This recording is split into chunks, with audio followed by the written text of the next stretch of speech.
Hello friends, welcome back to my channel. இன்றைக்கி நம்ம என்ன பார்க்க போகிறோம்னு பார்த்தீங்கன்னா செட்டிநாடு சிக்கன் தான். அதுக்கு நான் 2 பெரிய ஆனியன் எடுத்துக்கிட்டேன், அப்புறம் 2 தக்காளி எடுத்துக்கிட்டேன். தக்காளி எடுத்து குடி குடி குடி குடியாக கட் பண்ண ஆரம்பிச்சிட்டேன் நானும். நெக்ஸ்ட்டு சிக்கனில் நல்லா மஞ்சத்தூள் போட்டு இது பண்ணிக்கிட்டேன். மிளகு, தனியா, சீரகம், அப்புறம் அந்த கிராம்பு வகைகள், இஞ்சி பூண்டு இது எல்லாத்தையுமே எடுத்து வச்சுக்கிட்டேன். பிரிஞ்சி இலை, காஞ்சி மிளகா, தேங்காய் எல்லாத்தையுமே எடுத்துக்கிட்டேன். ஆயில் ஒரு 2 ஸ்பூன் ஊற்றிக்கிட்டேன். பார்த்தீங்கன்னா அந்த கல்பாசின்னு சொல்லுவாங்களா, அதுதான் இதில் மெயின். கிராம்பு, பட்டை, அன்னாச்சி பூ இதெல்லாம் சொல்லுவாங்களா, அது எல்லாமே நம்ம இதில் போட்டுக்கணும். அண்டு சீரகம், மிளகு. செட்டிநாடு சிக்கனுக்கு கல்பாசி தாங்க மஸ்ட்டு. நானும் எல்லாத்தையும் போட்டு செஃப் மாதிரி ட்ரை பண்ணி பார்த்தேங்க. அப்புறம் எதுக்கு வேண்டாத வேலைன்னு சொல்லிட்டு நார்மலாக கரண்டி வச்சு கிண்ட ஆரம்பிச்சிட்டாங்க. அப்புறம் காஞ்ச மிளகாய் போட்டு நல்லா வதக்கிடணும். அப்புறம் பார்த்திங்கன்னா தேங்காய், நம்ம எடுத்து வச்ச தேங்காயுமே இதில் போட்டு நல்லா ஃப்ரை பண்ணணும். ஃப்ரை பண்ணிவிட்டு ஆற வச்சு இதை அரைச்சிடணுங்க.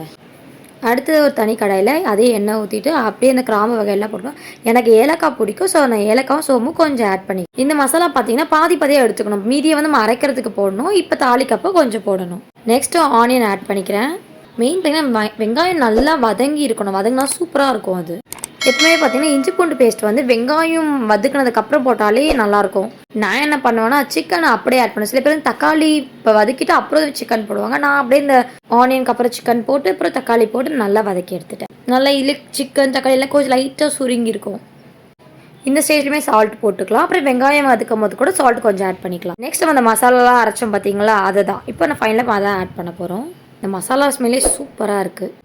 இதில் பார்த்தீங்கன்னா அந்த கல்பாசி போடலன்னா இது வந்து பெப்பர் சிக்கன் மாதிரி தான் இருக்கும். கல்பாசி போடும் போது செட்டிநாடு சிக்கன் மாதிரி இருக்கும். சிக்கன் குக் ஆனது அப்படியே தனியாக பிளேட்டிங் பண்ணுற வேண்டியதான். இந்த செட்டிநாடு சிக்கனுக்கு நான் வந்து அந்த கிள்ளி போட்ட சாம்பார் சொல்லுவாங்க பார்த்தீங்களா, அதுதான் சாப்பிடுவேன். சூப்பராக இருக்கும். நீங்களும் அதை ட்ரை பண்ணி பாருங்கள். சில பேருக்கு இந்த கிரேவியுமே வச்சு சாப்பிடுவாங்க. ஆனால் அந்த சாம்பாரோடு இதை சாப்பிட்டு பாருங்களேன், சூப்பராக இருக்கும். ஸோ இந்த வீடியோ உங்களுக்கு பிடிச்சினா லைக் பண்ணுங்கள், ஷேர் பண்ணுங்கள். கண்டிப்பாக நம்ம சேனலை சப்ஸ்கிரைப் பண்ணுங்கள். மறக்காம அந்த பெல் ஐக்கான் ஆன்ல வச்சுக்கோங்க. அப்போ தான் நம்ம போட வீடியோ எல்லாமே உங்களுக்கு டக்குன்னு வரும்.